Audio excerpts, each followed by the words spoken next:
Walang kawala sa mga otoridad ng Presinto 4 ng Santiago City Police Office ang isang 19 anyos na binata matapos mahuling nagbebenta ng droga sa Purok 6 Bypass Road, Barangay Sinsayon, Santiago City, pasado alas 3 ng hapon noong ika-16 ng Hulyo taong kasalukuyan.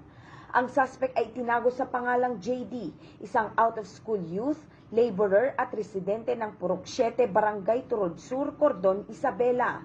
Nanguna sa operasyon ang Santiago City Police Office Station 4, katuwang ang PIDEA Quirino Provincial Office na may koordinasyon sa PIDEA Region 2 na nagbunga ng pagkakadakip sa binata. Nabili sa suspect ang isang medium-sized transparent plastic sachet ng hinihinalang shabu na may bigat ng kalahating gramo at tinatayang nagkakahalaga ng 3,400 pesos.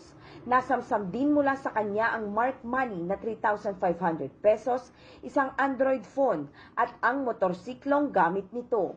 Sasampahan siya sa kasong paglabag ng Republic Act 9165 o ang Comprehensive Dangerous Drugs Act of 2002 at kasalukuyang nasa kustudiya ng Santiago City Police Station 4. Patuloy ang maigting na kampanya ng pambansang pulisya laban sa iligal na droga bilang bahagi ng pagsuporta sa layunin ng bagong Pilipinas, isang lipunang ligtas, disiplinado at maunlad na bayan. Mula dito sa Lambak ng Cagayan, ako ang inyong PNN Correspondent Patrolwoman Lane Lorenzo, alagad ng batas, tagataguyod ng Balitang Pulis.